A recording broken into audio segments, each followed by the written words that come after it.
안녕하세요. 캐드쟁이 AI입니다. 자, 이번 시간에는 어떤 수업 영상은 아니고요. 소개 영상입니다. 제가 컨텐츠를 하나 더 추가를 하려고 해요. 그래서 그 소개 영상을 찍는 거예요.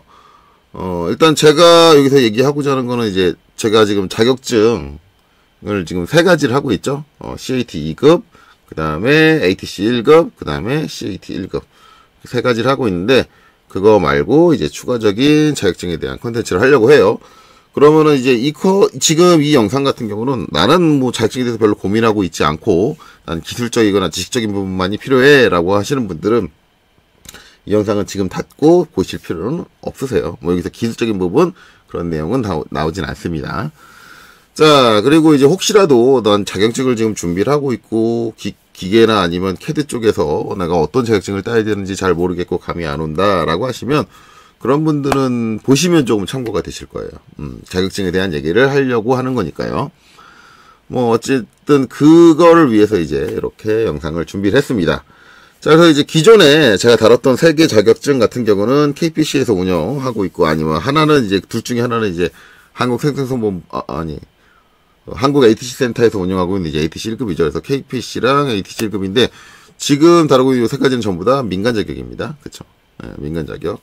민간 자격이고, 아무래도 민간 자격이다 보니까, 국가 자격에 비해서는 이제 좀 취급을 잘 안 하는, 취급을 못 받는, 천대받는 그런 자격증이기도 하죠. 그래서 좀 더 이제 취직이 확신해지려면 국가 자격증을 갖고 있어야겠다라고 한다면 이제 어쩔 수 없이 국가 자격증을 알아볼 수밖에 없죠. 뭐 민간 자격이 이제 효용성이 얼마나 있느냐에 대한 얘기.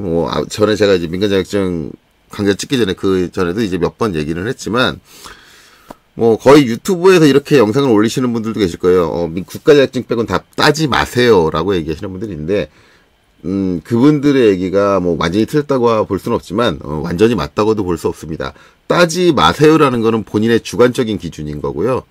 절대 따서 해가 되실 건 없습니다. 뭐 그분들은 이렇게 얘기할 거예요. 돈 비싸고 돈 많이 들고, 그 다음에 따도 뭐 어디서 뭐 이 자격증 요구하지도 않고 라고 얘기하실 수도 있는데,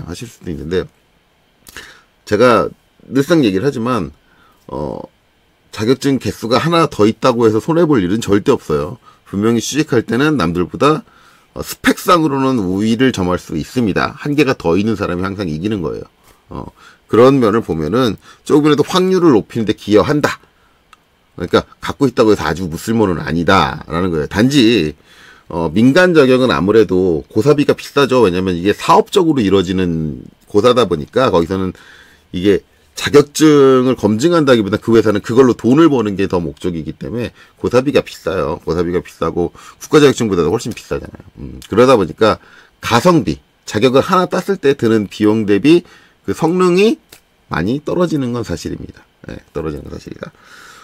그리고 이제 다른 제가 어떤 자격증인지는 거론을 안 하겠지만, 대부분의 민간 자격이 진짜 물쓸모인 거는 거의 한 90%는 맞는 얘기예요.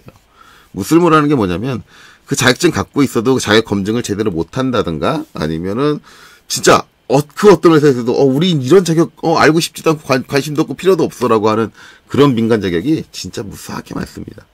그래서 이제 거의 대부분 이제 그런 영상 올리시는 분들이 그런 것들을 타겟으로 하는데, 제가 다룬 자격증 3개 중에서, 물론 이제 제 영상 때문에 이런 말씀을 드리는 건 아니지만, 영상을 봐달라고 이런 말씀을 드리는 건 아니지만,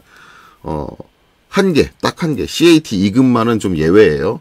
왜냐면 CAT 2급 같은 경우는 실제로, 찾아보시면 아시겠지만은 몇몇 대기업에서, 가산점을 부여를 하고 있습니다. 우대사항으로.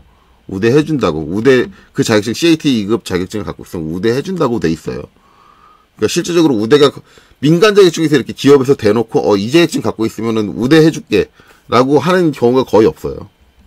그러니까, 민간 자격 중에서도 CAT 2급은 그래도 취급을 받는다는 얘기예요. 어느 정도는.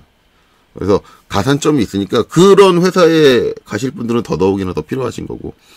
또한 이제 이런 자격증이 있는지도 모르는 회사에 갔을 때 이게 아예 쓸모없는 거냐? 그건 아니고요. 이제 면접 이력서에 적으면 이제 그 회사에서 물어봐요. 이게 대체 뭐 하는 자격증이에요? 라고 물어봤을 때 거기에 대한 내용을 이제 잘 설명을 해드리면 아 그래요? 그러면 저희 업종에 많이 도움이 되겠네요. 라고 하면은 좀 더 좋게 보기 때문에 합격되는 확률이 올라갑니다. 당연히 올라가는 거예요. 그래서 이제 꼭 아예 필요가 없다. 아예 그 효용 가치가 없다라고 판단하지 마시고요. 가성비가 조금 떨어지는데 나의 이제 취직할 때 좀 확실성을 좀 보장을 하려면 가성비가 좀 떨어지더라도 갖춰 놓는 게 조금 더 도움이 된다라는 개념. 그래서 이거는 본인이 판단하는 거예요. 나는 딱 필요한 것만 따가지고 딱 그것만 가지고 도전을 할 거야. 그러니까 아니라 나는 필요한 것도 있고 가성비가 좀 떨어지면 추가적으로 더 옵션을 더 붙여가지고 내가 원하는 직장에 들어갈 수 있는 확률을 좀 더 높일 거야. 그럼 본인의 판단인 거죠. 실제적으로 이제 서류적으로 볼 때는 그런 자격증의 개수라든가 그런 걸 스펙으로 볼 수밖에 없기 때문에 그거는 이제 어쩔 수 없는 현실인 것 같아요.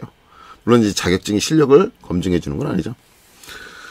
그래서 이제 뭐 어찌됐든 그렇게 되고 이제 CAT 2급 같은 경우는 제가 이제 일부 기업에서 이제 가산점을 채택하고 있는 것 외에도 저는 이제 기계 쪽 전문가로서 그러니까 뭐 전문가라고 하면 제가 뭐 엄청난 사람인 것 같이 말하는 것 같은데 그게 아니라 기계 쪽에서 기계 설계 쪽에서 종사한 사람으로서 CAT 2급 시험 문제의 구성이나 아니면 그 시험이 측정할 수 있는 측정 내용을 파악을 해보면 저는 CAT 2급은 솔직히 말하면 국가 자격증이 돼야 된다고 생각을 하는 사람이에요. 몇 번 제가 얘기했을 거예요. 국가 자격증이 돼야 된다고 생각하는 사람인데 그런 이유가 이제 CAT 2급에서 다루고 있는 건 투상법이거든요. 본질적으로 다루고 있는 시험의 내용은 투상법입니다. 투상법인데 지금부터 제가 말씀드릴 국가 자격증 시험을 합격한 사람들 이 사람들이 직장에 딱 왔을 때 국가 자격증 시험을 합격했음에도 불구하고 이 투상법이라는 걸 모르는 사람이 90%예요. 거의 대부분 몰라요. 되게 한심한 일이거든요. 원래는 국가 자격증 합격했으면 다 투상법은 당연히 알아야 돼요. 알아야 되는데 이 국가 자격증 시험 보는 사람들도 요령으로만 접근해가지고 투상을 본인이 직접 투상을 할 줄은 몰라요. 그냥 있는 도면을 요령대로 짜맞춘 거지.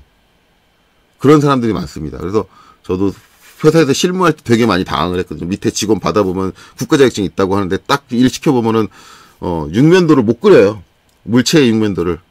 왜냐면은 여러분들이 시험 보실 때는 시험에 도면이 그려져 있잖아요. 그러니까 그려진 거 보고 베껴 그리잖아요. 제가 이제 CAT 2급 할 때 늘상 하는 얘기죠. 그때는 해요. 도면 주고 이거랑 똑같이 그려 그러면 하는데 물체를 설명을 하고 아니면 물체를 갖다 놓고 이걸 삼면도를 그려 그러면은 못 그려요. 그런 애들이 태반이에요. 자기 머릿속에 있는 형태를 육면도를 나눠서 못 그리는 애들이 태반입니다. 그러면은 그 이후에 뭐 전공적인 지식이라든가 추가적인 지식들을 아무리 많이 알고 있어도 시작부터 못 나가요. 도면을 그리지를 못해요. 그렇게 되는 경우가 대부분이거든요. 그래서 저는 CAT 2급은 되게 중요한 시험이라고 생각해요. CAT 2급은 꼭 국가 자격증이어야만 한다고 생각을 하고 단 국가 자격증이 되는 거는 전 찬성인데 CAT 2급이 지금 KPC에서 운영하는 것처럼 시험 문제를 그렇게 엉망으로 만드시면 아무것도 평가 안 하는 식으로 엉망으로 만드시면 그러면 국가 자격증 되면 안 돼요. 그럴 가치가 없어요. 제가 늘상 얘기를 하지만 CAT 2급은 투상법을 제대로 측정을 해야 되기 때문에 베껴 그리는 사람들을 솎아내야 돼요. 그 사람들을 솎아낼 수 있는 기능을 갖고 있어야 돼요. 그러려면 지금처럼 쉬운 문제가 쉽게 나오면 그걸 솎아내지는 못해요. 베껴 그리는 애들 다 합격해요. 그래서 그걸 솎아내게 하기 위해서라도 문제는 최대한 어렵게. 그래서 합격률이 한 10% 정도 나오는 게 적절합니다.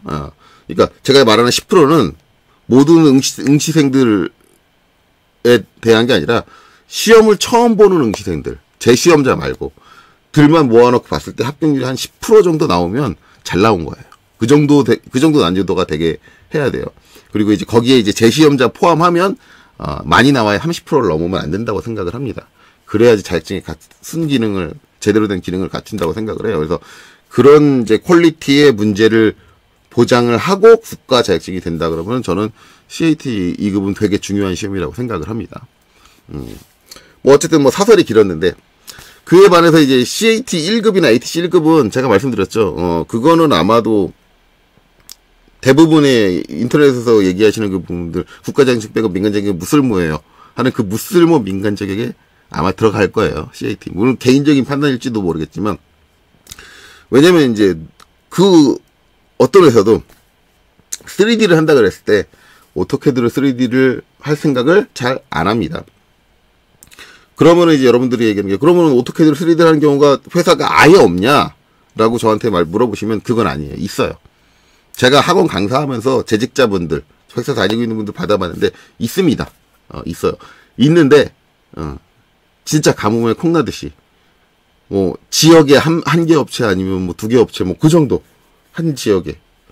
그 정도는 있을 거예요. 왜냐면 이제 거기서는 이제 3D의 비중이 높지 않고, 필요한 순간에만 짧게 3D를 쓴다라고 되는 개념이 되기 때문에, 이제, 그래서 그냥 오토캐드 3D로 그냥 퉁치고 넘어가는 경향이 있는데, 본격적인 3D 설계에 들어간 회사, 설계로 들어간 회사들은 거의 다 그냥 3D 캐드를 사용을 하지, 오토캐드로 하는 경우는 없어요. 그렇기 때문에 이제 그 가뭄에 콩나듯이 있는 회사를 목표로 달리시는 분이 아니시라면, 그러면 그 특정 회사를 목표로 달리는 분이 아니라면, 그걸 솔직히 말하면 CAT 1급, 그 다음에 ATC 1급은, 무슬림 자격입니다. 대신에 이제 제가 그걸 다루고 있는 이유는, 제가 그 영상에서도 ATC 1급이나 CAT 1급 영상에서도 제가 처음에 밝혔지만은, 무슬림 자격이긴 하지만 이게 내용적으로는 학습에는 크게 도움이 돼요. 3차원이라는 공간의 좌표의 개념을 이해하는데, 그리고 3D의 모델링의 기본 원리를 이해하는데 너무 도움이 되는 내용이기 때문에 자격증과 상관없이 저는 다루고 있는 거예요. 제가 그래서 그 영상 할 때도 이게 자격증 별로 쓸모 없습니다라고 얘기해놓고 영상을 찍기 시작했을 거예요.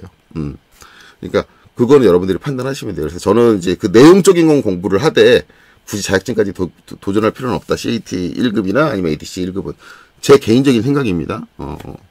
뭐 CAT 1급과 ATC 1급을 제가 회방을 놓는 게 아니라,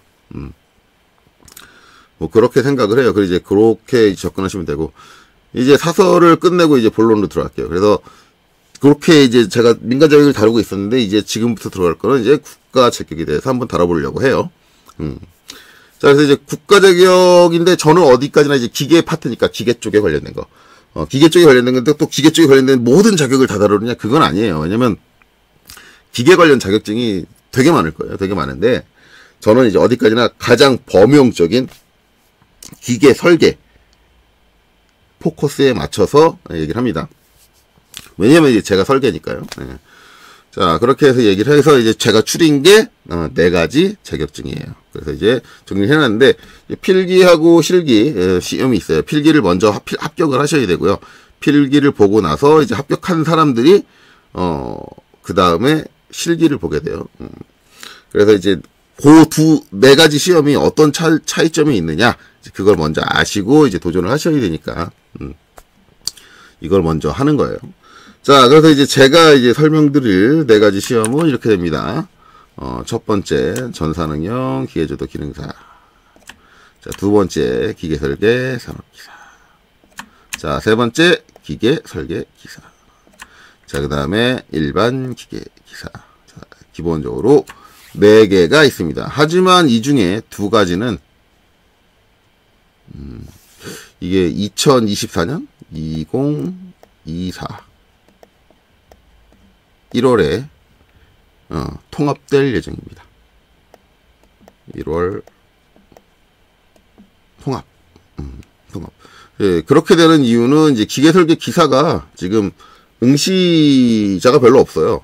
없는 시험을 계속 운영하면 이제 운영이 마이너스가 되니까, 운영비가 마이너스가 되니까, 이제 이 2개를 아예 없애기는 기계설계 기사의 내용도 참 없애기는 좀 그렇고라고 생각이 되니까, 이제 비슷한 등급에 있는 요 2 시험을 하나로 통합한다. 그런데 그거를 일반 기계기사로 총칭이 된다.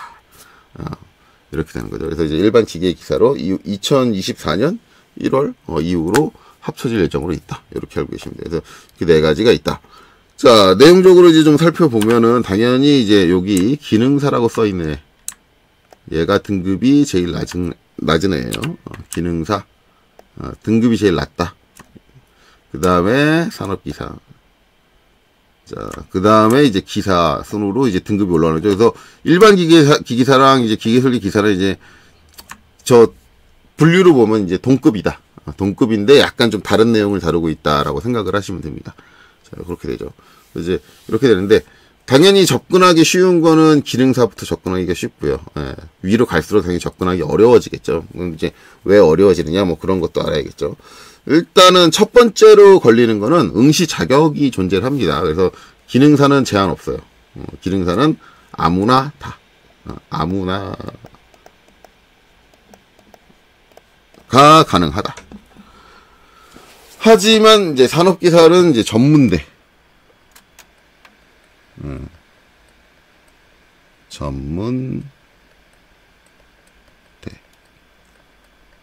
관련 학과, 예, 졸업자. 예, 또는 이제 졸업 예정자. 그래서 전문대 이상 나와야 된다. 그 다음에 이제 기계설계 기사는 이제 4년제. 마찬가지 일반 기사도 4년제.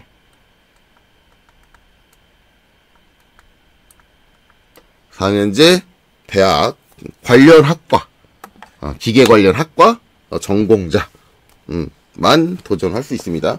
물론 이제 이 대학을 못 나온 경우에는 추가적으로 도전할 수 있는 방법이 있는데, 기능사를 따고, 그쵸? 기능사를 따고 1년 실무 복무, 실무 복무 군대가 아닌데 1년 해서 실무 종사. 근데 반드시 설계로 종사하셔야 돼요. 기계에서 이제 지금 기계 설계 시험인데 설계가 아니라 저기 뭐야 어디 가서 조립했다 아니면 물건 날랐다 그런 거 인정 안 됩니다. 그래서 이게 경력증명서를 떼달라고 하는데 그때 거기에 업무 포커스에 설계가 안 적혀 있으면은 다시 띄라고 다시 떼어오시던가 아니면 자격이 안 되십니다라고 얘기를 해요. 저도 이제 경력증명서 떼었었는데 안 된다 그러더라고요. 저는 전문대긴 한데 저는 산업기사를 땄거든요. 산업기사 땄는데 전문대긴 한데 제 다녔던 대학교가 사라졌어요. 다녔던 대학이 사라져가지고 이제 졸업장을 갖다 줬더니 뭐 안 된다고 그러더라고요. 안 된다고 나오더라고요. 그래서 어쩔 수 없이 실무 경력 가지고 했어요. 실무 경력 가지고 하니까는 되긴 되더라고요. 만약에 나는 이제 기능사를 못 땄는데 산업기사를 보고 싶다라고 하면은 실무 경력이 아마 3년으로 들어갈 겁니다. 3년. 이런 식으로. 이제 마찬가지 기계설계 기사를 보고 싶다라고 하면은 산업기사를 딴 사람, 만약 4년제를 못 나왔는데 기계설계 기사를 보고 싶다면 산업기사를 따고 1년 실무. 이렇게 하면 돼요. 이런 식으로 가면 이제 그 관련 이제 대학을 졸업 못해도 딸 수 있는 방법은 존재한다라는 거죠. 뭐 이런 식으로 가능합니다. 이제 어찌됐든 이제 모든 자격 시험이 다 응시 조건 없이 볼 수 있는 건 아니고 제한 사항들이 걸려요. 그런 이제 세세한 내용들을 보고 싶다라고 하신다면 저거는 이제 어디서 보느냐? 이 시험을 주관하고 있는 큐넷. 예. 큐넷에서 봅니다. 물론 접수도 큐넷에서 해요. 그래서 큐넷 같은 경우는 이제 뭐 여러분들 아무 포털이나 가서 이제 큐넷에서 검색해가지고 큐넷 딱 클릭하시면 당연히 그 사이트로 이렇게 접속이 됩니다. 네, 돼요. 그래서 여기서 이제 뭐 복잡하게 들어가지 마시고요. 통합 검색에서 만약에 내가 기능사 알아보고 싶다 그러면 전산응용 이거 영문으로 쓰고 있네요. 아이고 기계제도 기능사 해서 검색을 해주시면 돼요. 그러면 이제 전산을 기능사에 대한 내용들이 쭉 나오죠. 여기서 이제 원하는 내용들을 클릭을 해서 뭐 자격 정보 아니면 자료실 자격에 관련된 자료실에서 뭐 원하는 자료를 다운받는가 시험 동향들을 본다든가 뭐 이런 것들을 검색을 할 수 있고 시험 일정도 이렇게 나오니까 충분히 검색을 해서 볼 수 있어요. 저기에 이제 자격 요건이니 뭐니 그런 것들이 나와요. 그래서 이제 일단은 아무나 볼 수 있는 건 아니고 이제 아무나 볼 수 있는 건 이제 기능사 말이죠. 기능사는 아무나 볼 수 있는데 나머지 시험들은 이제 자격 제한이 있으니까 거기에 내가 부합되는지를 한번 확인해 보셔야 해요. 자, 어쨌든 이제 그렇게 확인을 해 보시면 되고 이제 이건 여담이긴 하지만은 이제 제가 시험 보러 갔을 때 얘기거든요. 제가 이제 기계설계 산업기사 시험을 자격을 따려고 시험 보러 갔었는데 제가 이제 오후에 시험이었어요. 그래서 오전 시험이 치러지고 오전 시험 끝나고 이제 감독관이라든가 그런 분들이 점심을 먹으러 막 제가 고사장에 도착했으면 점심 먹으러 가는 그 타이밍에 제가 도착을 했는데 거기에 이제 제가 우연히 지나가면서 밥을 먹으러 가면서 이제 나가시는 분들 이제 두 분의 얘기를 들었는데 이 감독관이 2명이 들어가거든요. 2명이 들어가는데 한 분은 내용 전문가, 즉 기계 설계 쪽 내용을 알고 있는 전문가 한 분이 들어가시고 또 한 분은 그냥 공무원, 그냥 여기 관련 공무원이 한 분, 2분이 들어가요. 2분이 이렇게 세트로 들어가는데 제가 정확히 이제 이해하고 있는지는 모르겠지만 2분이 대화를 나누는데 이 공무원 분이 내용 전문가인 이제 그 감독관 이분이 제가 알고 있기로는 교수님이신데 교수님인 걸로 알고 있는데 이 감독관한테 질문을 합니다. 산업기사 이상은 왜 응시 자격이라는 게 존재를 하나요? 라고 질문을 하더라고요. 그러니까 그 공무원 입장에서는 자기네들 공무원은 그냥 공무원 시험을 보아서 합격하면 되지 그 시험 보는데 응시 자격을 따지지 않는다. 왜냐면은 그 말이 맞는 얘기잖아요. 그 시험 내용에서 그 공무원이 필요한 자질들을 다 평가를 하고 있는데 왜 제한을 거냐? 거기에 부합되지 않으면 떨어지는 거고 부합되면 합격하는 건데 이런 취지로 이제 물어본 거죠. 그랬더니 그 감독관 내용 전문가분이 하시는 말씀이 좀 황당했어요. 그분이 말씀은 어떤 식으로 했냐면 대학도 못 나온 애들은 기본적인 소양이 안 돼서 안 된다. 근데 말을 좀 좁게 했으면 얘기했는데 대학을 못 나오게 되면 갖춰야 될 기본 소양을 못 갖추게 돼서 어렵습니다. 라고 그렇게 표현했으면 좋겠는데 정말 재수없게도 대학도 못 나온 것들은 기본적인 소양이 안 돼서 시험을 치를 수가 없다라고 그런 식으로 얘기를 하시더라고요. 정확하게 제가 들은 거로. 솔직히 말하면 저 그거 딱 듣고 저는 이제 전문대라도 나온 사람이긴 하지만 기분이 확 상하더라고요. 아 이쪽에 있는 저 고인물들 좀 높은 자리에 있는 사람들이 저런 마인드를 갖고 있구나라는 생각들을 갖고 있는데 솔직히 말하면은 저 같은 경우는 제 개인적인 생각은 이래요. 지금 자격증 시험 기사든 기능사든 산업기사든 기사든 모두 다 응시 제한은 사라져야 됩니다. 왜냐하면 다루고 있는 시험 내용이 달라요. 기사로 갈수록 훨씬 시험 내용이 어려워집니다. 어려운데 대학 전공을 못했다 그래도 그 어려운 내용들을 다 풀어냈다면 대학 나온 사람하고 다른 게 대체 뭔가요? 없잖아요. 할 줄 아는 게 똑같다는 얘기잖아요. 그러면 그 사람도 합격시켜야죠. 왜 시험 보기도 전에 자격으로 잘라요? 그건 말이 안 되는 거예요. 물론 이제 휴넷에서 할 말은 있을 겁니다. 이게 여러분들이 알고 계실지 모르겠지만 대응되는 직급이 있어요. 대응되는 직급이 어떻게 되냐면 일단은 기능사는 처음 입사한 신입사원입니다. 신입이에요. 이걸 포커스로 맞춰서 나온 시험이 이제 기능사고요. 산업기사는 주임 또는 대리입니다. 주임이나 대리예요. 그래서 어느 정도 일을 좀 해본 애예요.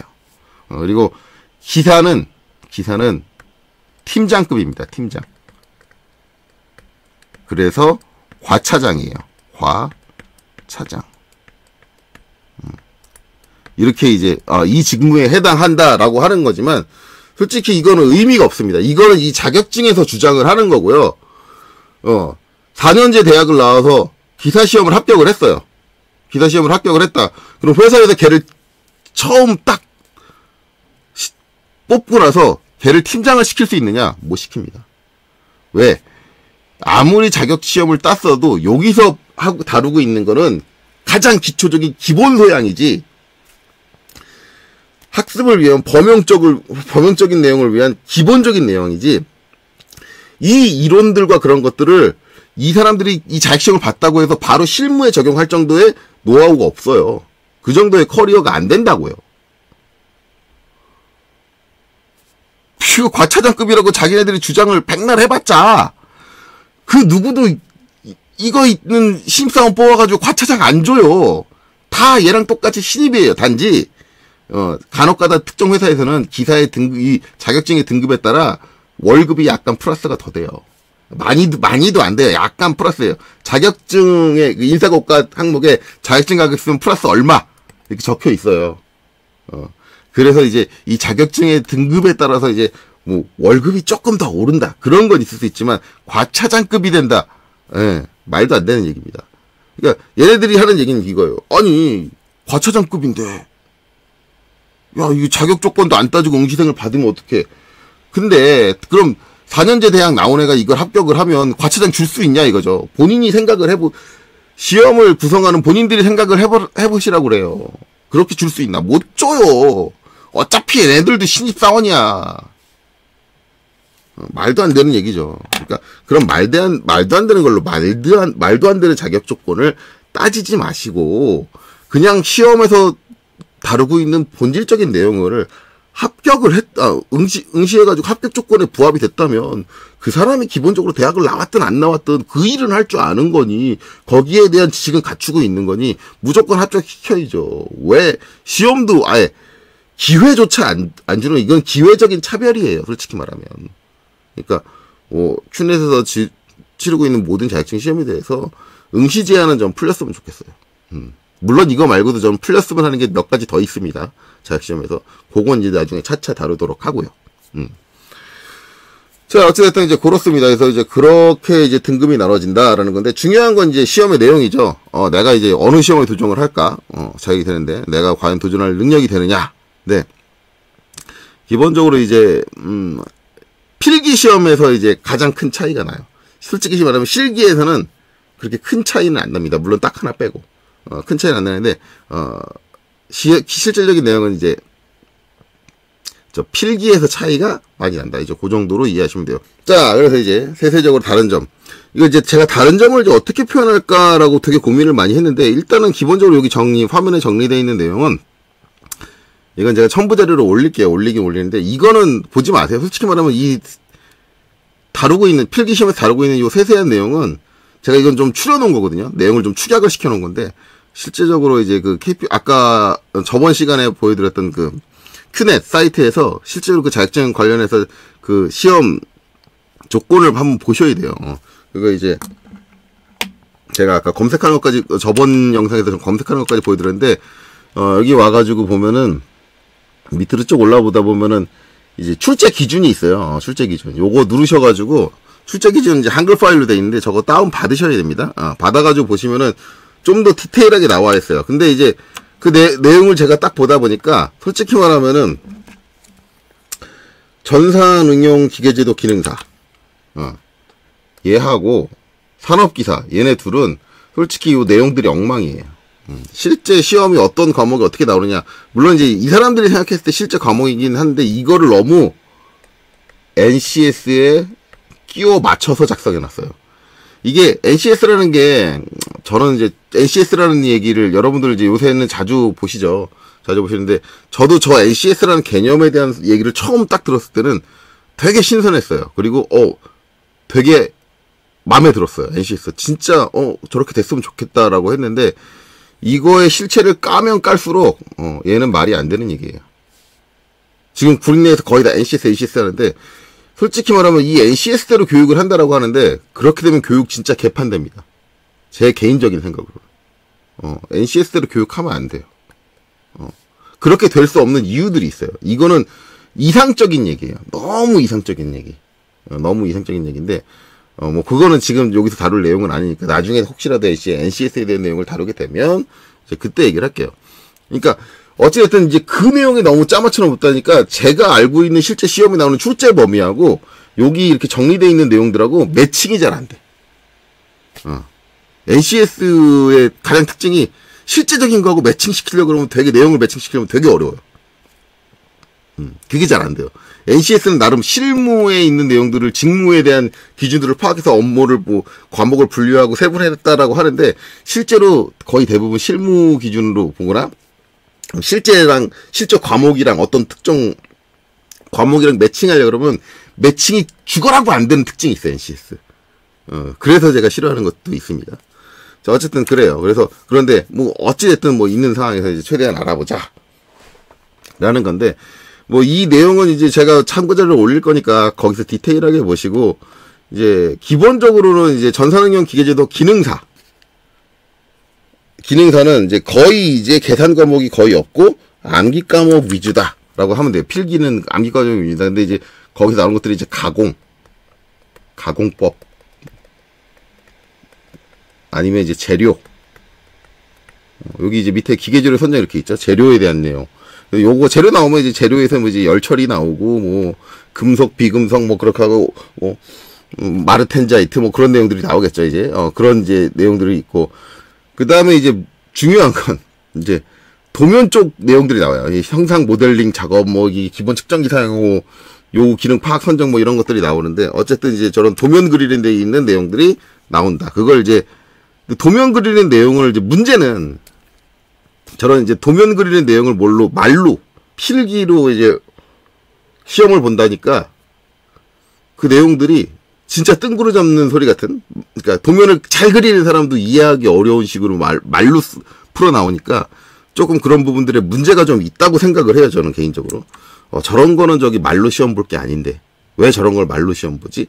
라는 건데, 뭐, 개인적으로 생각하면 그게 나쁘진 않아요. 그러니까 그거를 이제 이해할 수 있는 사람들만 추려가지고 시험을 보다 보니까, 그래도 실기 쪽 응시료에서는 쓸데없이 아예 떨어질 사람들이 필기로 한번 걸러지니까, 좋기는 한데, 그래도 필기 내용은 좀 다듬을 필요가 있어요. 너무 이걸 굳이 말로 필기로 시험 볼 내용이 아닌데 그걸 억지로 필기로 끼워 맞춰가지고 시험을 보는 듯한 느낌?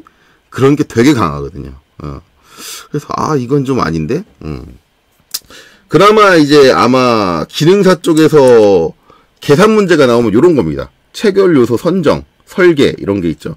그러면 이제 이거 볼트, 대부분 볼트에 대한 얘기 아니면 볼트나 리벳에 대한 얘기, 뭐 이런 이제 체결을 할 때 사용되는 부분에 대한 얘기가 나오는데, 이제 이때 계산 문제가 나와요. 계산. 왜냐면 이제 몇 두께 얼마의 판때기를 뭐 어디서 이제 체결을 하는데 거기에 리벳을 몇 개를 박는데, 그러면 리벳의 직경은 얼마가 돼야 될까요? 그러면 이제 받는 하중이랑 그런 것들을 다 고려를 해가지고 리벳 직경, 리벳 개수와 그런 거 해서 이제 리벳 직경이 얼마가 돼야 된다. 이거 계산해야 되거든요. 그러니까 요 정도 계산 문제가 나옵니다. 기능사에서는. 그래서 기능사는 저 정도 수준의 계산 문제가 나온다. 라고 생각을 하면 돼요. 근데 실질적으로 이제 요거 말고도 제가 알고 있기로는 기능사에서 지금 여기 제가 그 문서에 있는 거 다 뒤져봤는데 필기는 이제 요 정도만 이제 나온다고 돼 있는데, 뭐가 나오냐면 G코드 나오는 걸로 알고 있거든요. 기능사 필기에. 제가 잘못 알고 있는 건지 모르겠지만 G코드. G코드는 뭐냐면 가공 코드죠. 가공 코드. 근데 지금 여기 이제 내용들을 보시면 기능사의 필기 내용들을 보시면은 가공에 대한 내용이 없어요. 솔직히 말하면. 아마 이제 이거보다 자세하게 돼 있는 큐넷 자료를 봐도 가공에 대한 내용이 안 써 있을 거예요. 근데 G코드가 나온다는 건 조금 이해가 안 가는데. G코드는 이제 여기 보면 이제 그 캐드캠. 이거에 솔직히 나와야죠. 캐드캠에 나와야 되는데, 이게 여기도 나오고, 저는 이제 기능사는 제가 시험을 안 봤으니까 저는 이제 확실은 없어요. 저기 G코드가 나오는지 안 나오는지 확실은 없는데, 한 가지 확실한 건 저는 산업기사를 봤거든요. 여긴 G코드가 나와요. 여기 또 대체 왜 나오냐 이거지. 왜? 캐드캠이 없는데. 그렇게 돼요. 그러니까 여기 걔네들이 정리해놓은 그 내용보다 살짝 더 나온다. 이제 그래서 가장 좋은 건 여러분들 시중에서 있는 기출문제집 있잖아요. 그거를 이제 사서 공부하시는 게 가장 좋아요. 자, 어쨌든 이제 요런 수준. 그래서 이제 가능하면 이제 기능사 같은 경우는 계산 문제는 적고 거의 다 암기 과목, 외우면 끝나는 부분이다 라는 거예요. 자, 그 다음에 이제 산업기사입니다. 이제 산업기사도 기능사랑 비슷한데 기능사에 비해서는 약간 더 계산 문제가 가미되는 시기예요. 그래서 기본적인 틀은 기능사랑 같고요. 기능사랑 같다고 보시면 되고, 이제 좀 다른 거 보면은 이제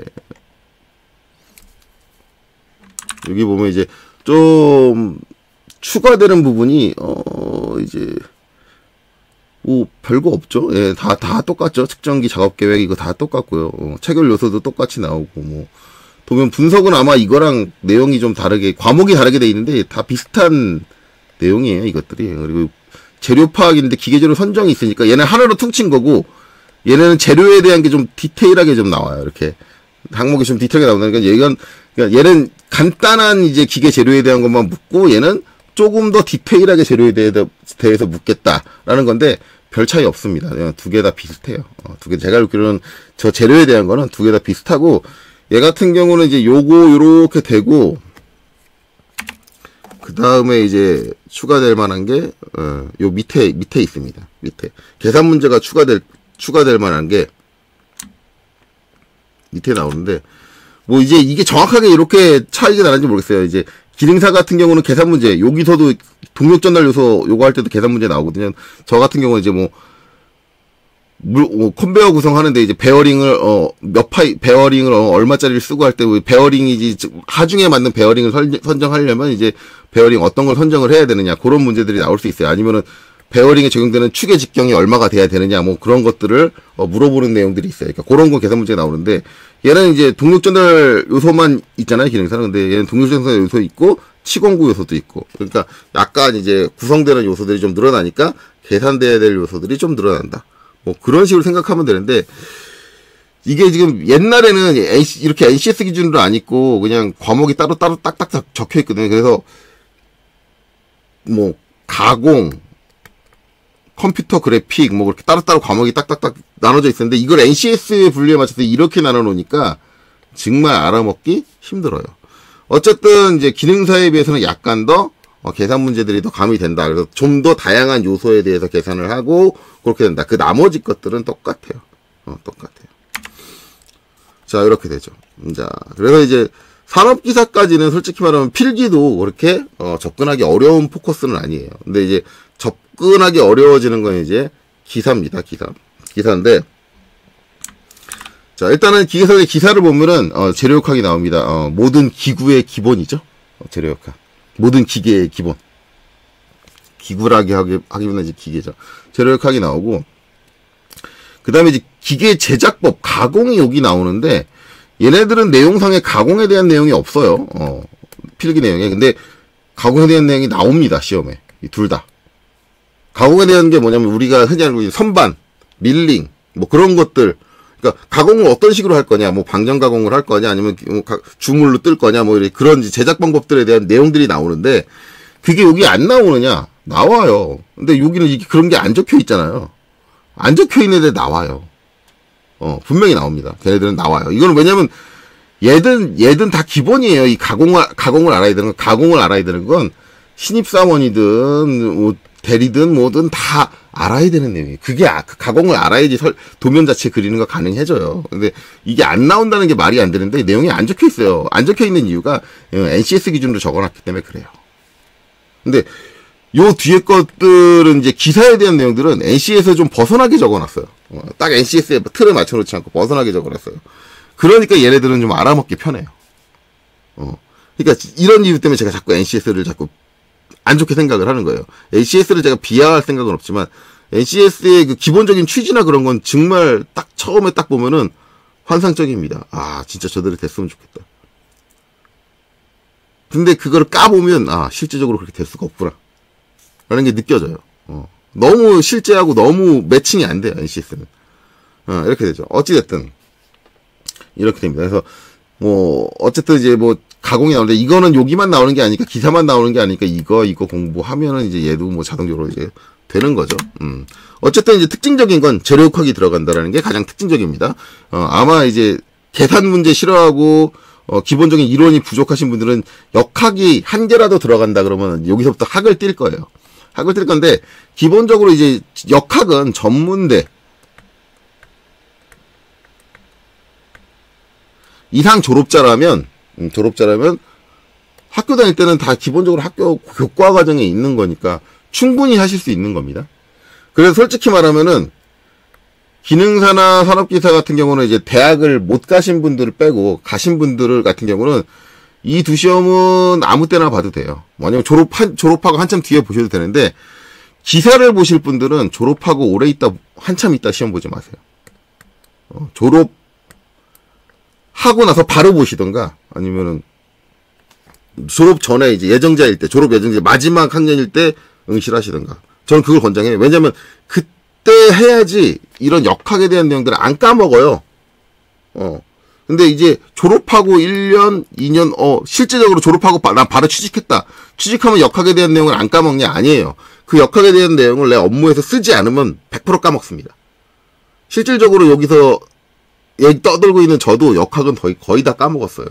지금 다시 역학을 하려면 다시 책을 펴고 내용을 봐야 다시 할 수 있어요. 대신 찾아보면서 할 수는 있어요. 지금. 그러니까 실질적으로 이제 회사에서 요구하는 건 그걸 다 외우고 있는 사람이 아닙니다. 필요한 순간에 찾아서 할 수 있으면 돼요. 회사에서 원하는 인재는. 그 정도면 돼요.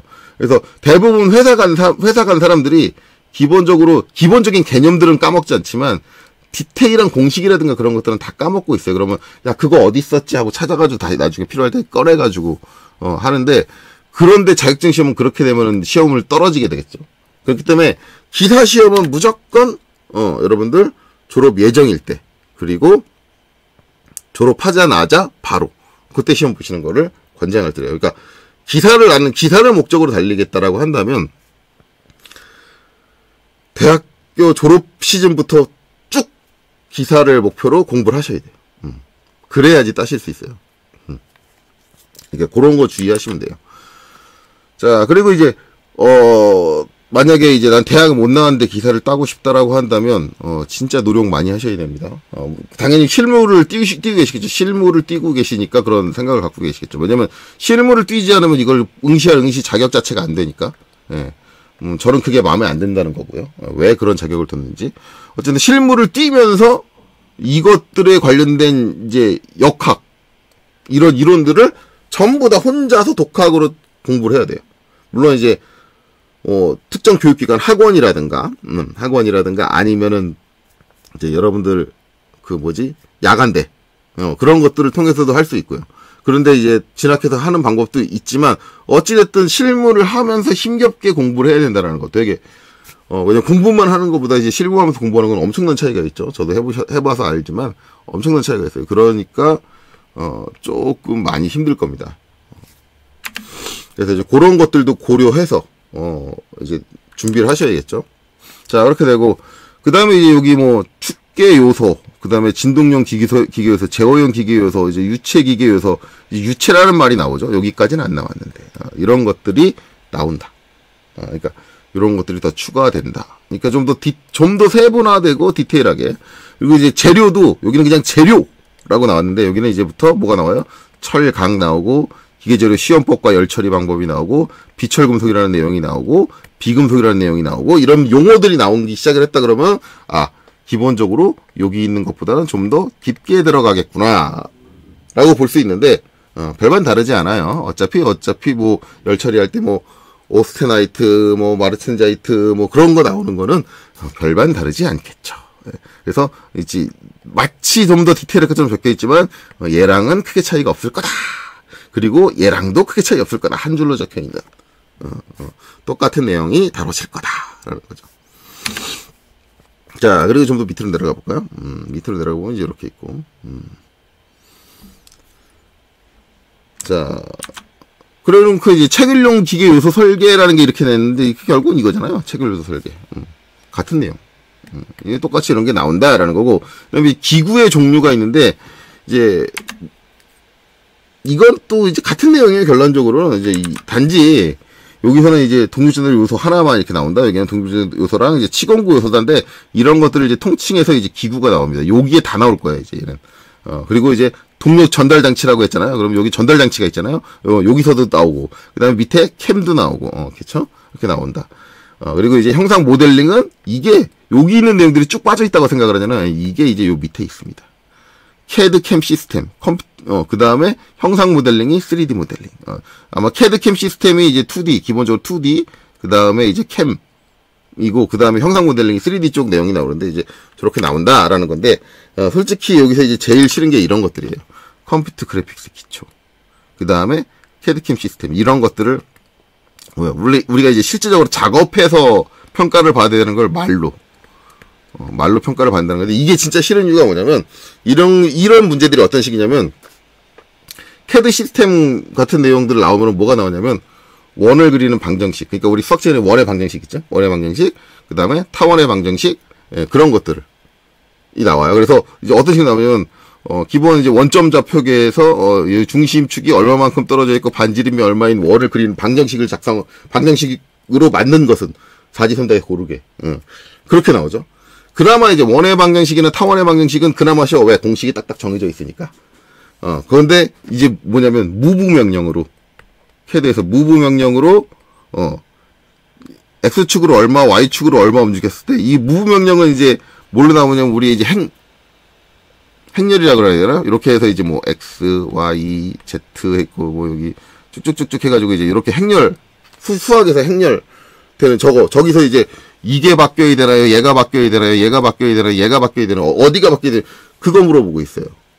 근데, 그런 걸 이제, 기본적으로 그런 원리까지 알면은 좋기는 하지만, CAD를 가지고 도면을 그리는데 꼭 이걸 알아야지 그리는 건 아니잖아요. 그러니까 실제 기계 설계하는 사람이 이걸 알아야지 그걸 할 수 있는 건 아니잖아요. 근데 이거 왜 물어보냐고. 자, 요런 식으로 따지면 이제 요 큐넷에서 뭐라고 하냐면, 이 시험을 본 사람이 필요한 데가 요런 데뿐만 아니라 CAD 프로그램을 만드는 데도 필요합니다. 즉, 기계 전문가가 CAD 프로그램 만드는데 필요하니까, CAD 프로그램 기계 전문가가 이 내용도 알아야 된다라고 하는데, 그거는 특수 분야잖아요. 솔직히 말해서 기계 요거 자격증을 따가지고 누가 CAD 프로그램 만드는 회사 가겠다고 생각하고 있는 사람이 얼마나 있어요. 그건 특수 분야잖아. 그 시험을 따로 만들던가.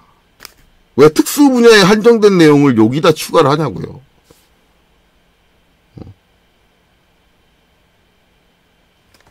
그런 어이없는 거죠. 일반적으로 이제 CAD 프로그램 만드시는 분들이 기계 설계 쪽의 전공자기는 한데, 전공자긴 한데, 그 중에 이제 프로그램 쪽의 소양이나 취미가 더 있으신 분들이 그쪽으로 빠지는 확률이 되게 높아요. 그러면, 그걸 굳이 여기서 이거 CAD-CAM 시스템에서 그런 내용들을 평가를 할 필요는 없는데, 더 짜증났던 건 뭐냐면, 진짜 시험 문제 중에 컴퓨터 그래픽이 아마 이쪽 연관인 것 같은데, 뭐가 나왔냐면, 모니터. 뭐 요새는 잘 모르겠지만 요새는 모르시는 분도 많겠지만 브라운관 모니터, 그 다음에 LCD 모니터, 이게 어떻게 구동되는지 구동 원리까지 꼭 내가 알아야 되나요? 이 도면 그리는 사람들이, 기계 설계 전문가들이 이게 어떤 원리로 구동되는지, LCD 모니터랑 브라운관의 모니터의 차이점들을, 그러니까 그거 알아야 돼요. 그냥 우리는 그냥 해상도가 얼마고, 그래픽 카드 어떤 거 쓰고, 그런 것만 요구되는 사양에 맞춰서 그런 것들만 갖춰놓으면 되는 거지. 이 브라운관 LCD 모니터 이게 뭔 상관이에요? 이거 원리 모른다고 인터넷에서 모니터 못 사요? 그거 아니잖아요. 근데 이런 거를 시험 문제로 내고 있더라고요. 실제 제가 시험 봤을 때 나왔어요. 어이가 없어가지고 얘네들 도대체 뭘 측정을 하려는 거야? 필기에서. 나한테 대체 뭘 원하는 거야? 그러면서 짜증이 많이 난 적이 있었는데, 뭐 어쨌든 그런 것들도 나온다 하는 거를 알아두세요. 뭐 요새도 그렇게 나오는지는 모르겠어요. 저 때는 그렇게 나왔어요. 자, 이렇게 되죠. 그래서 이제 뭐 요런 내용들이 이제 더 있다. 그러니까 기본적으로 이제 기능사랑 산업기사 여기 같은 경우는 좀 요 내용들이 이렇게 계산 이제 역학이 안 들어가다 보니까 접근이 좀 쉬웠는데, 기사에 가서는 이제 확 어려워지는 느낌이죠. 근데 일반 기계의 기사를 보면 더 기가 차게 되죠. 왜? 재료역학이 들어간 건 알겠어. 그래, 기계의 기본 중에 기본이지. 하지만 여기는 연력학, 유체역학, 동력학인데 거기 뭐예요? 진동학 포함. 솔직히 기계에서 가장 어렵다고 판단되는 건 진동이죠. 대개 기계 전공자들이라면 이제 공감할 거예요. 가장 어려운 학문은 진동이다.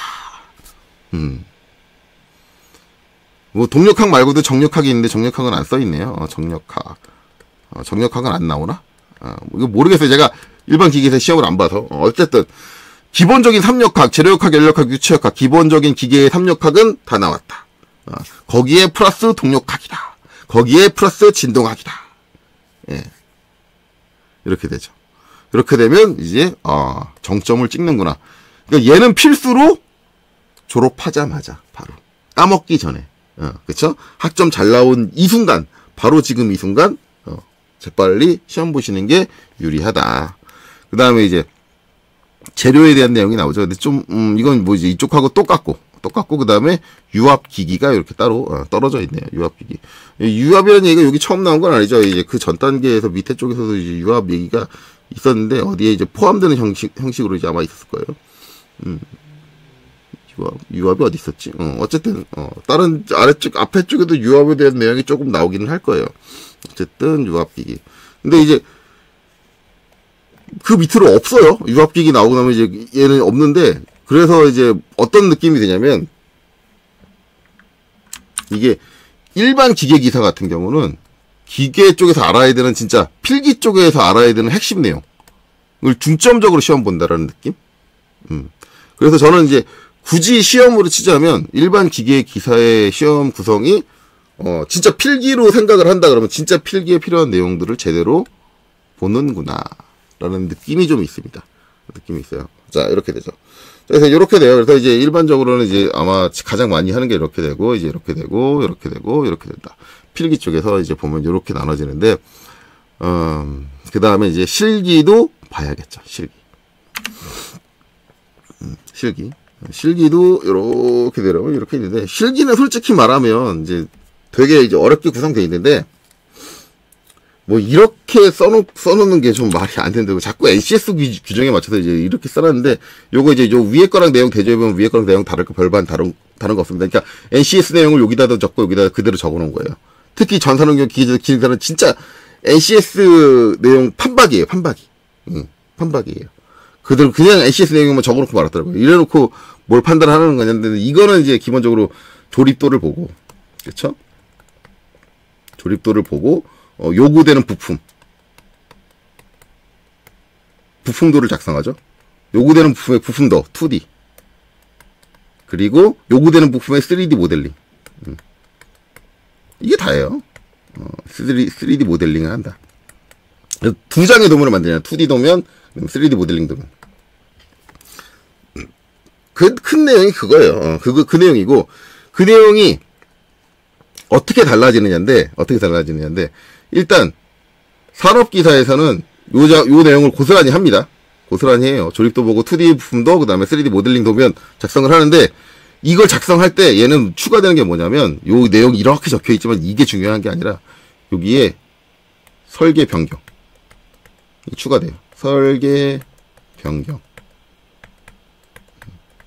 그러면 얘랑 얘는 차이 뭐냐면, 얘는 조립 도면에 나와 있는 거를 그대로 2D 부품도를 만들고 3D 모델링을 하면 되지만, 산업기사는 설계 변경 요구사항이 있어요.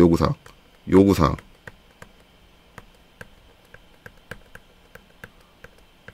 자, 이거를 요구사항을 반영을 해서 조립도 상에 있는 내용을 수정을 해서 수정된 부품도가 나와야 돼요. 수정된 부품도. 수정된 부품도와 3D 모델링이 나와야 돼요. 수정된 거에 대해서. 그게 차이예요. 얘는 조립도 제 주어진 도면에 있는 걸 그대로 그린다. 얘는 설계 변경의 요구사항을 반영해서 수정해서 그린다. 당연히 어렵겠죠. 수정해야 되니까. 근데 이 요구사항의 내용들을 잘 파악하고 이제 케이스 규격이라든가 그런 거에 대한 내용을 알면은 변경할 때 그렇게 어렵진 않아요. 어쨌든 이제 설계 변경이다. 근데 이거는 솔직히 말해서 저는 이제 자격증의 국가자격증의 기계 쪽의 실기 시험들을 되게 좋아하거든요. 왜 좋아하냐면 진짜 직무 그대로예요. 회사에 가서 일하는, 이게 사원급이라 그랬잖아요. 사원급. 기능사가. 사원급이라고 하면 사원급은 진짜 요것만 해요. 딱 부품도만. 설계를 수정을 하고 손대는 일을 거의 안 하고, 거의 대부분 사원급에서는 내가 다 조립도 구성이랑 그런 거 해놨으니까 그 부품도 뽑고 모델링 그거 부품도 만들어. 그런 게 이게 사원급이에요. 사원급에서 해야 되는 거고, 진짜 대리급, 주임 대리급 가면, 야, 거기 내가 기존에 우리 프로젝트 어디에서 했던 거에서, 야, 뭐 바꾸고. 라고 이제 상사가 얘기를 해줘요. 그러면 그걸 스스로 알아서 바꿔가지고 부품도를 쳐요. 물론 조립도도 만들지만. 조립도 만드는 과정은 빠져있긴 한데, 어쨌든, 그걸 수정한다. 여기 이제 주임 대리급은 진짜 수정을 해요. 그러니까 실제 업무 포커스에 맞춰서 너무 잘 구성되어 있어. 직급에 따른 그 포커스에 맞춰서 차이가 너무 잘 구성되어 있다. 그래서 솔직히 말하면 저는 실기는 되게 마음에 들어 하거든요. 제 국가자격증 같은 거. 아까 필기는 제가 겁나 깠잖아요. 이런 거 왜 봐? 라고 했는데, 실기는 진짜 구성 너무 잘했어요. 이보다 실제 업무 직무에 포커스가 딱딱 아다리가 맞게, 아다리라는 표현 쓰면 안 되죠. 어쨌든 뭔가 딱딱 맞아 들어가게, 그런 식으로 구성되어 있는 시험을 보기가 드물다. 기계 쪽에 이제 국가자격증 시험은 되게 구성이 잘 있다. 그래서 산업기사는 이제 설계 변경이 추가가 된다. 라는 내용을 아시면 되겠죠. 설계 변경.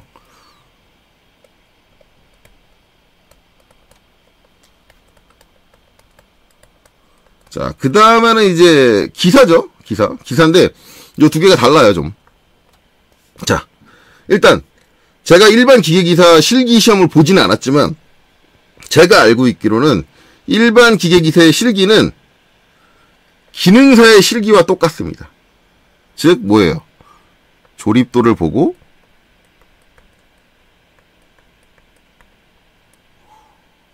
(2D) 부품도를 만들고 3D 모델링을 한다. 심지어는 여기서 나왔던 설계 변경도 얘는 없다. 똑같습니다.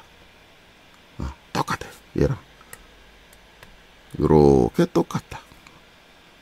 그러면 이제 기계 설계 기사는 다릅니다. 일단 요거는 고스란히 있어요. 고스란히 있어요. 요렇게는 고스란히 있어요. 고스란히 있고, 여기 뭐가 들어가냐면, 밑에 이게 있죠? 설계 검증. 이거는 이제 필기식으로 계산해야 돼요. 계산을 해야 됩니다. 실질적으로 내가 이제, 여기서 설계되어 있는 것들의 부품, 이게 요구되는 부품에 대해서 이 부품이 요구되는 조건, 하중이라든가 그런 요구되는 조건에 견딜 수 있는지, 부합하는지, 적절하게 설계가 되어 있는지를 검증해야 돼요. 계산해서. 그게 하나 추가되고요. 그 다음에는 해석이 들어갑니다. 검증이 해석 아닌가요? 그쵸? 검증은 근데 그걸 내가 계산하는 과정을 검증이라고 하고요. 해석은 뭐냐면 이걸 시각적으로 표현해 주는 거예요. 즉, 해석 프로그램을 이용해.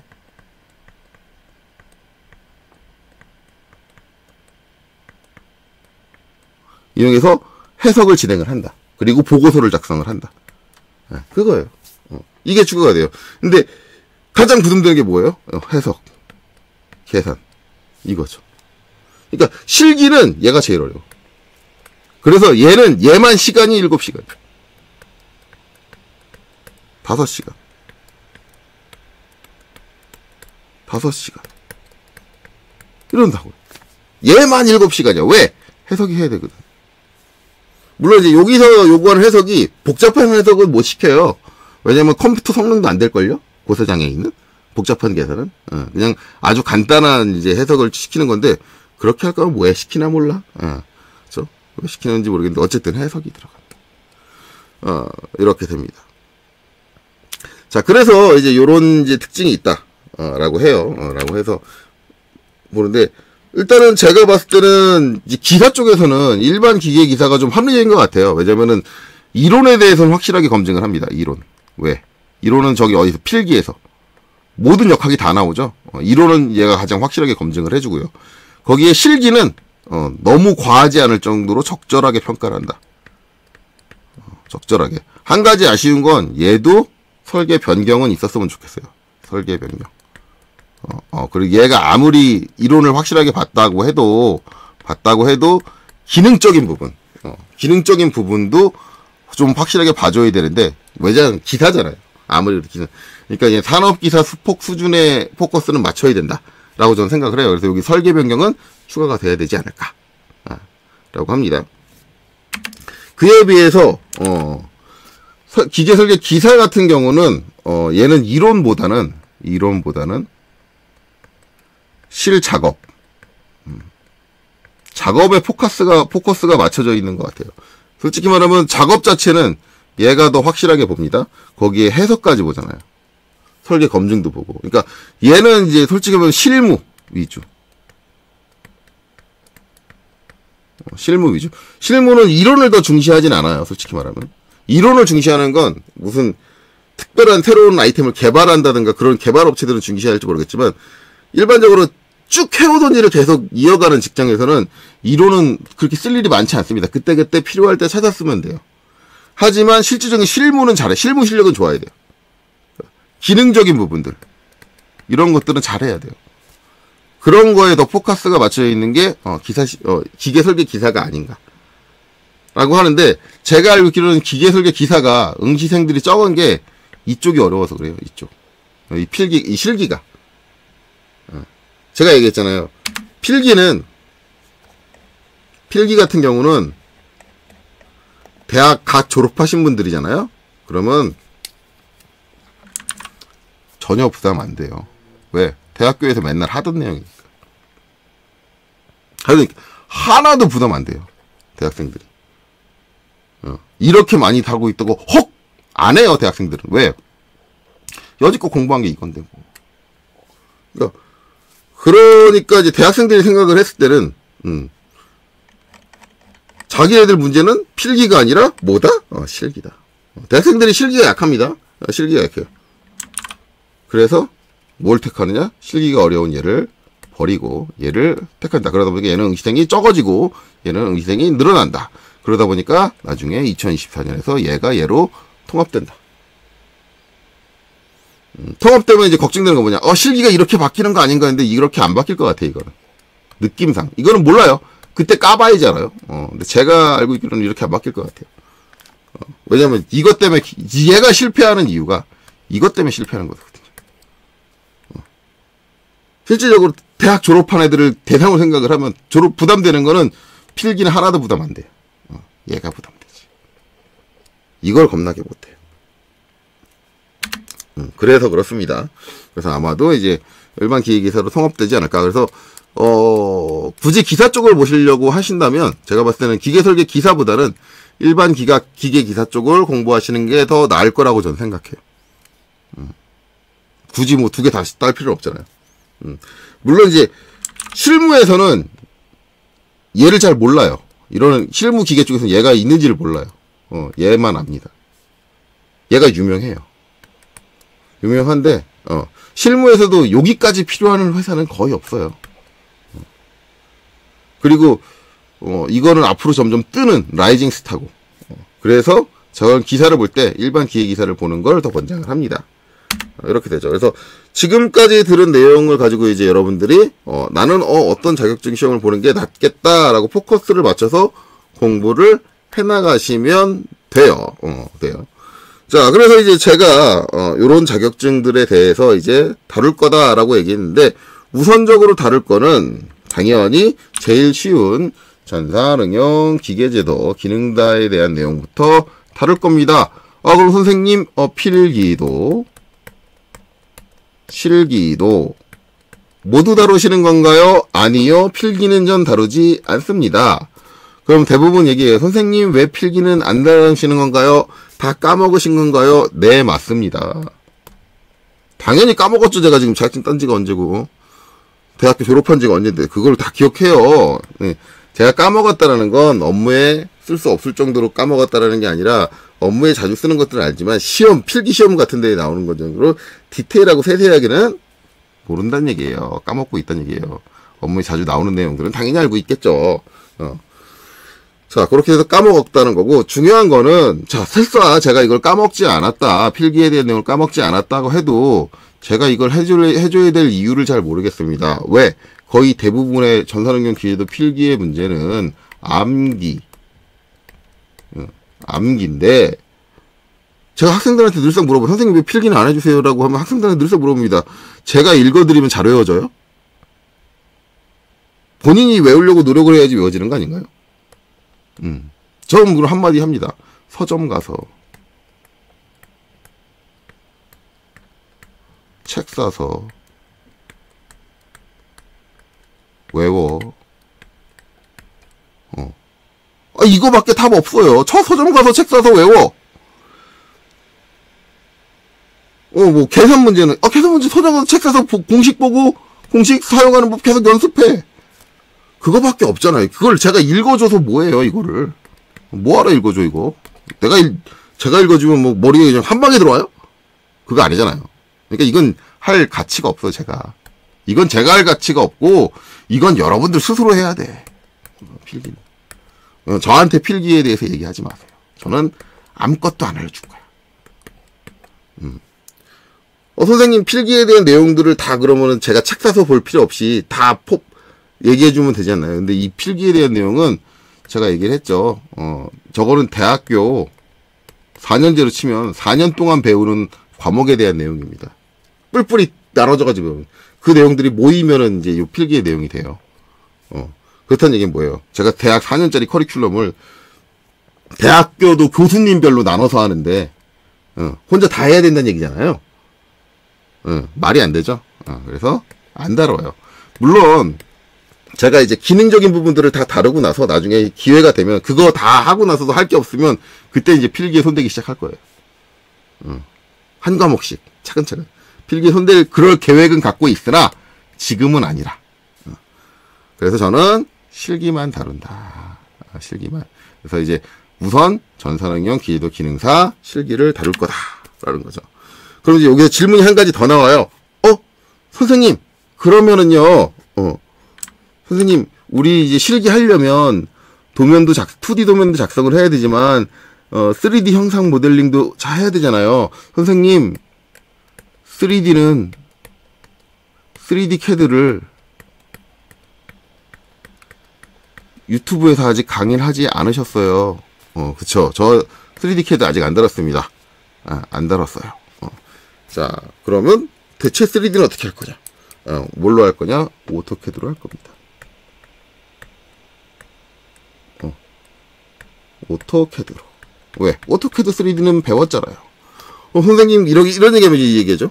선생님, 오토캐드 3D로도 기능사 3D를 할 수 있나요? 당연히 할 수 있죠. 오토캐드 하나만 가지고 기능사 시험 보는 거 가능합니다. 대부분 학원에 가면은 3D 캐드 필수로 배우셔야 돼요. 라고 얘기하죠. 얘기하는데, 그렇진 않고요. 오토캐드 3D만 가지고도 가능해요. 가능한데, 자, 권장은 드리지 않습니다. 제가 얘기했죠. 오토캐드 3D 가지고 3D 하는 회사는 없습니다. 여러분들한테 도움은 되지 않아요. 안 돼. 그럼, 선생님 왜 그렇게 해요? 라고 하는데, 자, 일단 전 3D 캐드를 별도로 아직 교육을 한 적이 없습니다. 없고요.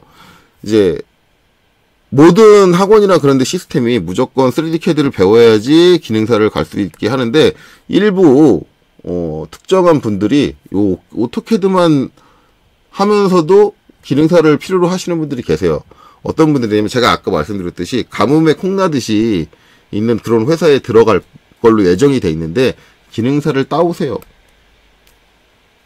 하시는 건 오토캐드까지만 하실 줄 아시면 됩니다. 오토캐드 3D까지만. 그러면 이분이 빨리 하려면 이 3D에 대한 부담을 좀 줄이고 3D 캐드를 익히는 부담을 줄이고 오토캐드만 익혀서 빨리 적응을 하려면, 그리고 그 회사에는 이제 어차피 3D 캐드가 없을 때 오토캐드 3D를 해야 되는, 그러려면 오토캐드만 가지고도 딸 수 있는 조건이 돼야 돼요. 그래서 그런 분들을 위해서 이렇게 할 거고, 그럼 선생님은 결국은 이거를 안 한다는 얘기는 3D 캐드를 다룰 줄 모른다는 얘기네요. 아니요, 할 겁니다. 요걸로 오토캐드로 기능사 과정을 끝내고요. 끝내고 나면 그 다음에 3D 캐드를 할 겁니다. 하고 이제 다시 3D 캐드 이용해서 기능사 하는 걸 또 할 거예요. 참고로 이제 3D 캐드는 종류가 여러 가지가 있죠. 뭐 이제 카티아, 프로이, 그 다음에 UGNX, 그렇죠? 그 다음에 솔리드웍스, 인벤터, 이렇게 있는데, 이 5가지 중에 제가 안 달아본 건 UGNX예요. UGNX는 안 써봤어요. 쓸 수 없다라고 생각하진 않는데, 만져보면 쓸 수 있다라고 하는데, 생각을 하는데, UGNX는 안 써봤습니다. UGNX. 그래서 이제, 당연히 그러면 이제, 저는 안 써봤으니까, UGNX는 제가 이제 교육하는 내용에선 빠지겠죠. UGNX는 빠질 거다.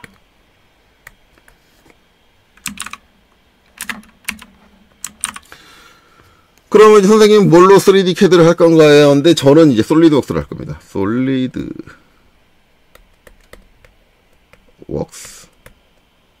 제가 실무에서 주로 사용했던 프로그램은 솔리드웍스예요. 그러니까 당연히 솔리드웍스를 더 가장 잘 쓰겠죠. 솔리드웍스를 뺀 이제 인벤터, 카티아, 프로이는 전부 다 다뤄는 봤어요. 써봤어요. 써봤는데 그걸 실무에 적용해서 쓰진 않았습니다. 그러다 보니까 솔리드웍스를 사용하는 거에 비해서는 실력이 많이 떨어지겠죠. 그래서 저는 솔리드웍스로 할 겁니다. 이렇게 예정인 걸 알아두세요. 그러면 선생님 간혹가다 오해하시면 돼요. 솔리드웍스가 최고의 3D 프로그램인가요? 그래서 그걸 주로 쓰시는 건가요? 아니요.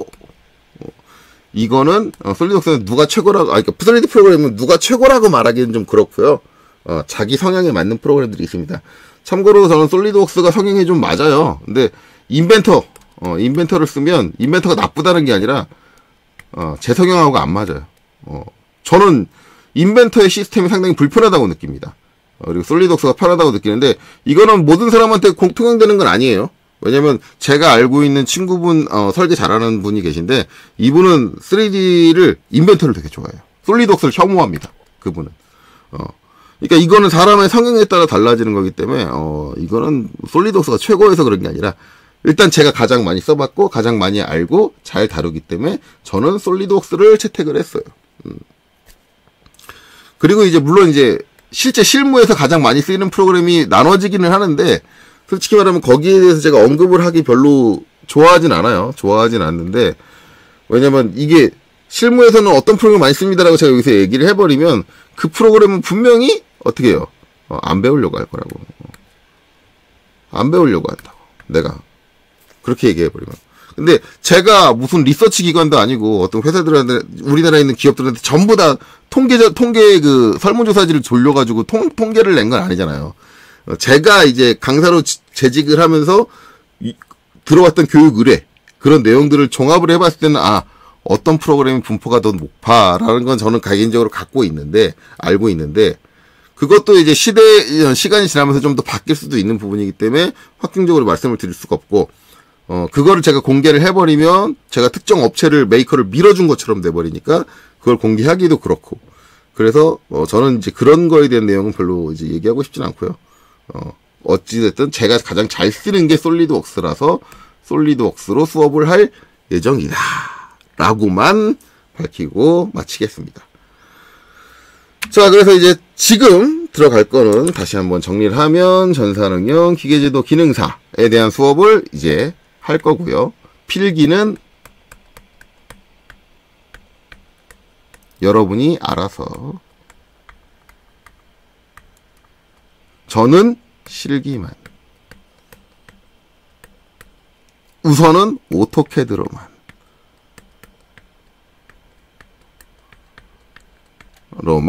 보는 방식으로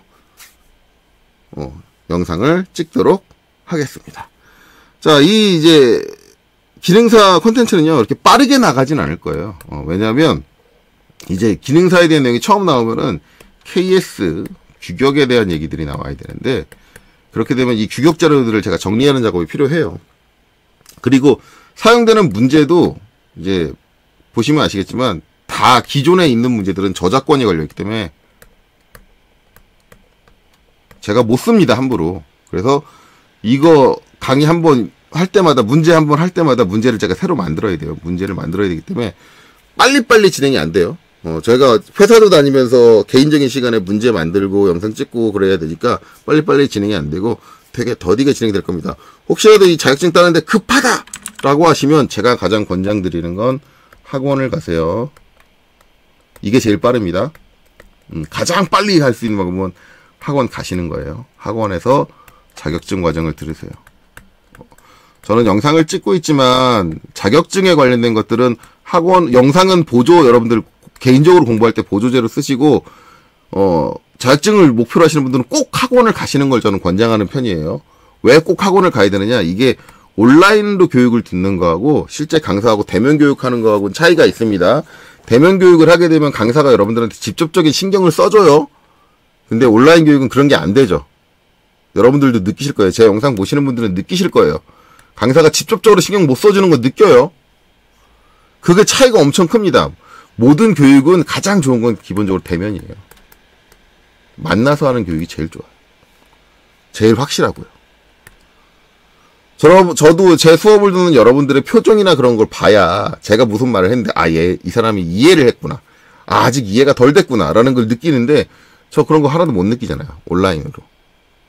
그러니까는 여러분들이 가장 확실하고 빠르게 따고 싶다 그러면 반드시 학원을 가세요. 학원을 가고 유튜브는 보조제